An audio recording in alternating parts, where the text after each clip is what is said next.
जय हिंद साथियों, Rudra postal academy में आप सभी का स्वागत है।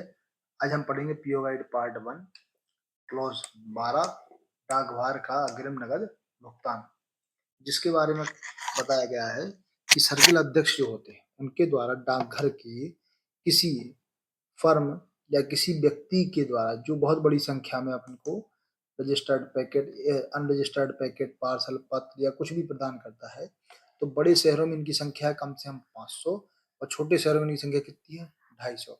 यदि प्रदान करते हैं तो हम उनको अग्रिम नगद भुगतान की सुविधा प्रदान करते हैं। ये जो धारा 12 में जो ये सुविधा है, ये इसके लिए कुछ पोस्ट ऑफिस बताए गए हैं, जैसे कि मद्रास, बॉम्बे,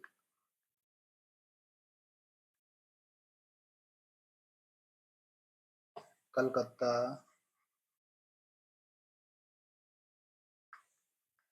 नागपुर,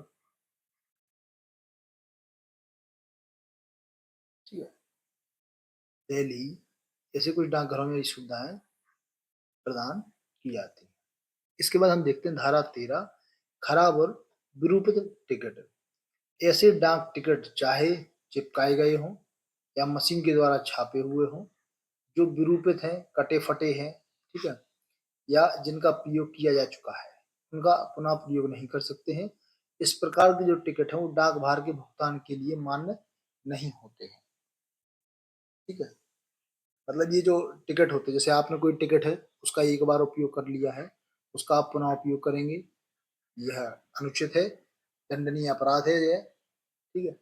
और इसके अलावा आप कटे फटे टिकटों का उपयोग नहीं कर सकते हैं। मशीन द्वारा जो मतलब कि सही से छपे हुए टिकट नहीं है उनका भी उपयोग नहीं कर सकते हैं। इसी प्रकार हम देखते हैं कि धारा 14 जिसमें बताया गया है फर्जी टिकट से संबंधित जानकारी। तो फर्जी टिकट जो होते हैं, नकली या काल्पनिक टिकट जो बताए गए हैं, ये प्रतिबंधित है, इनका प्रयोग नहीं किया जाता है, प्रयोग नहीं किया जाता है। और अगर आप किसी प्रोजेक्ट या प्रदर्शनी स्थल पर लगाएंगे तो वो भी टिकट जो लगाएंगे वो ब्लैक एंड व्हाइट होंगे। कैसे होंगे? ब्लैक एंड व्हाइट होंगे। यदि आप फर्जी टिकट या नकली टिकट का प्रयोग करते हुए पाए गए तो आईपीसी के सेक्शन 263 ए के अंतर्गत आपके ऊपर कार्यवाही की जाएगी, ठीक। इसके बाद हम देखते हैं आर्टिकल 15 जिसमें पैकिंग के नियमों के बारे में बताया गया है। पैकिंग के नियमों में सबसे पहले यह है कि जो डाक है उस पर कम से कम 2 क्या होनी चाहिए? डेट स्टैंप होनी चाहिए, तारीख मोहर लगी होनी चाहिए। इनका जो कवर, आप जो पैकिंग करेंगे कवर वो मजबूत होना चाहिए। किसी भी प्रकार का जो ग्लास आइटम है उसको आपको लकड़ी के डब्बे में पैक करना है। यदि इसमें किसी प्रकार की टूट फूट होती है उसके लिए आप स्वयं जिम्मेवार होंगे, भारतीय डाक विभाग इसके लिए जिम्मेवार नहीं होगा। पत्र या पैकेट या किसी पार्सल को पैक करते हैं तो आप चाहें तो बाहर अंदर से मोम के कपड़े का प्रयोग कर सकते हैं और बाहर उस पर आपको कागज का प्रयोग करना पड़ेगा। यानी जैसे ये पार्सल है, इसके ऊपर आपने ये लगा दिया, मोम के कपड़े से आपने इसको पैक कर दिया, सिल दिया, इसके ऊपर आपको लगाना है कागज, ताकि इस पे एड्रेस लिखा जा सके और जहां जहां हो जाएगा वहां की तारीख जो मोहर होती है, तारीख मोहर को लगाया जा सके, ठीक है। इसके बाद देखते हैं इनका जो लिफाफा है, इनके जो किनारे हैं ये शार्प नहीं होने चाहिए, ठीक है, ये तेज धार वाले नहीं होने चाहिए, जिससे जो कर्मचारी हैं, जो काम करने वाले लोग हैं, उनको नुकसान ना पहुंचे। फिर हम देखते हैं धारा 16 सील मोहर लगाना। किसी भी प्रकार की जो सीलिंग बैग्स है उसका प्रयोग पार्सल में नहीं करना है पैकिंग करते समय। और अगर आप कर रहे हैं सीलिंग बैग्स की जगह आपको मुलायम कपड़े का उपयोग करना है, मुलायम कपड़े के द्वारा इसको पैक करना है। उसके ऊपर कागज लगाना है ताकि उस पर सील को लगाया जा सके, टिश्यू पेपर को लगाना है जिससे सील को लगाया जा सके। धारा 17, धारा 17 बताया सिक्के आदि को डाक से भेजना। जैसे सिक्के आदि में क्या आते हैं? सिक्के हो गए, बुलियन हो गए हैं, कीमती रत्न हो गए। इसके बाद देखते हैं जवाहरात हो गए, सोने चांदी की वस्तुएं या हो गई, करेंसी, बैंक नोट हो गए, इनको बीमा करवा कर ही भेजना होता है। अर्थात ये जो भी आप आर्टिकल भेजेंगे ये सारे क्या होने चाहिए? इंश्योर्ड होनी चाहिए। इंसर्ट होकर भेजी जाएंगी। इसके बाद देखते हैं हम धारा 18 के बारे में। धारा 18 में बताया गया है लेटर बॉक्स के बारे में। तो लेटर बॉक्स क्या है कि लेटर बॉक्स जो होते हैं उसमें डाला जाते हैं पत्र, पोस्ट कार्ड, डोमेस्टिक लेटर यानी कि जो अंतर्देशीय पत्र होते हैं उनको डाला जाता है, और पैकेट डाले जाते हैं। ये सारी चीजें प्रीपेड होनी चाहिए। इनका भुगतान डाक टिकट के माध्यम से पूर्व में ही किया जाना चाहिए, तभी आप इसको पत्र पेटी में डाल सकते हैं। धारा 19 में बताया गया है कि विशेष लेटर बॉक्स में डाक डालना। वह लेटर बॉक्स जिनके ऊपर केवल पत्र लिखा हो उसमें आप पत्र और पोस्ट कार्ड ही डालेंगे। ऐसे लेटर बॉक्स और होते हैं, बड़े शहरों में लगाए जाते हैं, जिनकी जो डाक है वो हवाई माध्यम से भेजी जाती है, या जिनको तुरंत डाक भेजनी होती है, तुरंत डाक यानी क्विक मेल सर्विस जो होती है, इनके लिए उसमें डाक जो है हवाई डाक की वस्तुएं ही डालनी चाहिए। यदि आप इसमें किसी प्रकार का पत्र या पोस्ट कार्ड डाल दिए जाएंगे तो उसको रोक लिया जाएगा। क्या होगा? रोक लिया जाएगा। इसके बाद हम देखते हैं धारा 20, डाकघर की खिड़कियों पर बड़े आकार के सरकारी या अन्य पत्रों की ज्यादा संख्या में प्रस्तुत करना। यदि आपके पास अधिक संख्या में पत्र हैं या बड़े आकार के लेटर हैं या बड़े आकार का पार्सल है, उसको आपको डाकघर की खिड़की पर हाथों हाथ देना चाहिए, और इन सभी का जो भुगतान है वो पूर्व में कर दिया जाना चाहिए। ठीक है।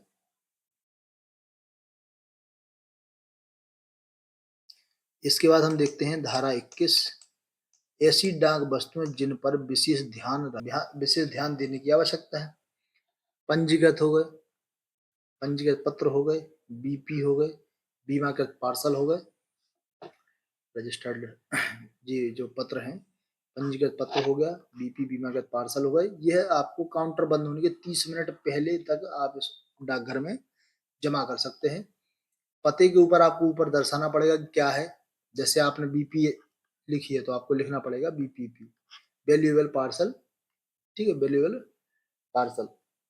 इसके बाद आपको लिखना पड़ेगा हवाई डाक की जो वस्तुएं हैं जिन पर स्टाम्प अधिक मूल्य के लगे हैं, मतलब जैसे कोई बड़े कीमती वो लगे हुए हैं डाक टिकट। इसके अलावा इनका जो वो होगा विरूपण हवाई डाक वस्तुएं जिन पर टिकट स्टाम्प का मूल्य जो है ज्यादा है, तो उन्हें ऐसी स्थिति में उनको भेजने वाले व्यक्ति के सामने ही विरूपेश कर दिए जाते हैं, विशेष कर दिए जाते हैं। इसके बाद हम देखते हैं धारा 22, डाक को जल्द से जल्द पोस्ट करने की वांछनीयता। ये जो नियम है ये सामान्य जन के लिए है, ये आम नागरिकों के लिए है। किसके लिए है? आम नागरिकों के लिए। लेकिन आम नागरिक इन चीजों को पढ़ते नहीं है। ठीक है। यदि आपके पास आपको डाक पोस्ट करनी है, कोई भी आर्टिकल भेजना है, तो आपको सुबह सुबह जल्दी पोस्ट कर देना चाहिए। ठीक है। यदि आप शाम के समय तक जाते हैं तो उसको डिटेंशन में रखा जा सकता है। डिटेंशन में इसलिए रखा जा सकता है क्योंकि जो समय है वो 3:30 बजे तक का है। मान लीजिए आप उसके बाद पोस्ट करवाने जाते हैं तो उसको उस दिन रोक करके अगले दिन के लिए, मतलब उस दिन रोका जाता है और अगले दिन उसको भेजा जाता है। इसलिए आप जल्द से जल्द सुबह मॉर्निंग में जल्दी जाकर के पोस्ट करवाएं। फिर धारा 23, डाक टिकट कैसे चिपकाएं। अब डाक टिकट चिपकाने का जो तरीका है, जैसे ये लेटर है, ये एक पत्र है। इस पे जो डाक टिकट चिपकाए जाते हैं वो दाहिने कोने पे टॉप कॉर्नर पे लगाए जाते हैं। ठीक है, दाहिने टॉप कॉर्नर पे लगाए जाते हैं। फिर देखते हैं धारा 24 के बारे में। धारा 24 में बताया गैर डाक टिकट, चैरिटी लेवल टिकट और मोहर, किसी भी प्रकार की पर्ची, स्टाम्प सील या मार्क या कोई पोस्टेज स्टाम्प जो नहीं है, जैसे आपने कोई पर्ची लगा दी, कोई स्टाम्प सील लगा दिया, मार्क लगा दिया, तो जो पोस्टेज स्टाम्प नहीं है उनका उपयोग नहीं करना है। फिर आता है धारा 25, डाक टिकटों का न्यूनतम संख्या में प्रयोग। डाक टिकट कम से कम हो। ठीक है, बहुत ज्यादा टिकट लगाने से बहुत सारा स्पेस भर जाता है। इससे तात्पर्य है ये आपका कोई आर्टिकल है। अब आपको टिकट लगाने हैं इस पे मान लीजिए 40 रुपए के, तो आप 5-5 रुपए के 8 टिकट लगाएंगे। जैसे आपने 8 टिकट लगाए, तो जो आपका एड्रेस लिखने का जो स्पेस है वो तो भर जाता है। इससे अच्छा है कि ये 5-5 की जगह 10-10 के मात्र 4 टिकट लगा दीजिए। क्या लगा दीजिए? 10-10 के जो 4 टिकट है वो लगा देंगे तो आपका काम हो जाए। तो ये 4 टिकट में अपना काम हो गया। ठीक है। तो धारा 25 का कहने का तात्पर्य यह है कि टिकट जो है वो न्यूनतम संख्या में प्रयोग करना चाहिए।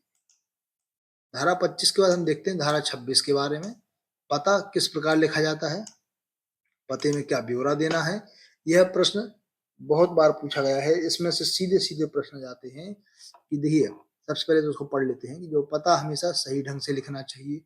सही ढंग से लिखना चाहिए मतलब सीक्वेंस वाइज लिखना चाहिए कि नाम, फिर पिता का नाम, फिर गांव का नाम, फिर तहसील का नाम, फिर जिले का नाम, फिर राज्य का नाम, फिर पिन कोड लिखना चाहिए। इस प्रकार सीक्वेंस में लिखना चाहिए। उस अगर आप पते को सही ढंग से लिखते हैं तो उसका जो वितरण है वो शीघ्र हो जाता है, अन्यथा उसको ढूंढने में समय लगता है। अब पाने वाले का जो पता लिखते समय यह ध्यान रखना है, जो दाहिनी ओर टिकट है उससे 3 सेंटीमीटर नीचे चाहिए। जैसे ये कोई लेटर है, अब आपको एड्रेस या टिकट एड्रेस लिखना है तो ये अपना टिकट लगा हुआ है, उससे 3 सेंटीमीटर स्पेस छोड़ के ये आपको यहाँ पे एड्रेस का एड्रेस लिखना है। अब एड्रेस लिखने के दो तरीके हैं। अगर आप शहरी क्षेत्र में डाक भेज रहे हैं तो उसका एड्रेस लिखने का तरीका है, सबसे पहले एड्रेस का नाम, फिर वह किसी कार्य या पद पर है तो उसका नाम, फिर हाउस नंबर लिखना है, कॉलोनी का नाम लिखना है, पोस्ट बॉक्स है तो पोस्ट बॉक्स नंबर लिखना है, पोस्ट ऑफिस का नाम और पिन कोड लिखना है, फिर जिला और राज्य का नाम लिखना है। और वहीं यदि वह व्यक्ति गांव से है किसी, तो सबसे पहले एड्रेसी का नाम, फिर उसके पिता का हस्बैंड का नाम, फिर उसका ऑक्यूपेशन कि वह क्या करता है, अगर किसी जॉब में है या किसी फर्म में काम करता है उस फर्म का नाम, फिर मकान नंबर है गली का नाम, फिर देखते हैं विलेज ऑफ थाने का नाम, पोस्ट ऑफिस का नाम, पिन कोड, फिर तालुके या तहसील का नाम, फिर लिखा जाता है डिस्ट्रिक्ट और राज्य का नाम। तो ये हो गया। इसके बाद हम देखते हैं कि अगर आपने विदेशी डाक जो आप भेज रहे हैं, विदेशी डाक पर जो पता लिखा जाता है उसमें जो अक्षर होते हैं वो आपको लिखने हैं रोमन में। किसमें लिखना है? रोमन में लिखना है। वहीं संख्या जो लिखनी है, संख्या, यह आपको अरबी में लिखना है। ठीक है, अरबी में लिखना है। उसके आते हैं धारा 27 पे। धारा 27 में बताया गया कि थल सेना जो हवाई सेना है उसमें जो काम करने वाले सैनिक हैं उनको यदि आप डाक भेजना चाहते हैं तो आप किस प्रकार भेजेंगे। तो थल सेना जो हवाई सेना या वायु सेना है उसमें जो कर्मचारी हैं, जो कार्य करने वाले लोग हैं, उनको डाक भेजने के लिए आपको जो उनके डाकघर हैं, सैनिक डाकघर, उनके मार्फत भेजनी होगी।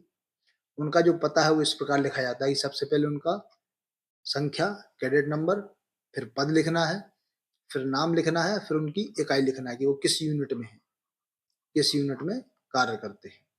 और उसके बाद आपको लिखना है ऐसे डाकघरों के नाम 56 एपीओ या 99 एपीओ, ये किस के द्वारा भेजे जाएंगे।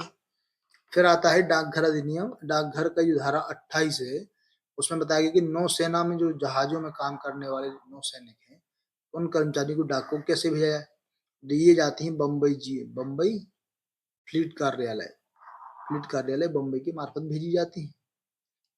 ठीक है। इसके बाद हम देखते हैं कि धारा जो 29 है उसमें बताया गया अनिश्चित पते वाली डाक, यानी ऐसी डाक जिस पे पता पूरा नहीं है उस डाक का क्या किया जाता है। तो अनिश्चित पते वाली जो डाक होती है उसका वितरण तब तक नहीं किया जाता जब तक कि उस पर सही पता ना लिखा हुआ हो। या तो या धारा 30 प्रेषक का पता क्या होता है। तो प्रेषक का पता सबसे पहले तो हम ये रहा एक लेटर, जिसमें प्रेषक का पता हमेशा बाएं हाथ पे निचले हिस्से पे लिखा जाता है, जिसमें डाक के वितरण ना होने की स्थिति में डाक को वापस प्रेषक के पास वापस कर दी जाती है। क्योंकि प्रेषक का पता यदि नहीं दिया गया है, प्रेषक का पता नहीं दिया है, तो इस प्रकार की डाक को डिस्ट्रॉय कर दिया जाता है। क्या कर दिया जाता है? डिस्ट्रॉय कर दिया जाता है। आज के लिए हम बस इतना ही पढ़ेंगे। धन्यवाद।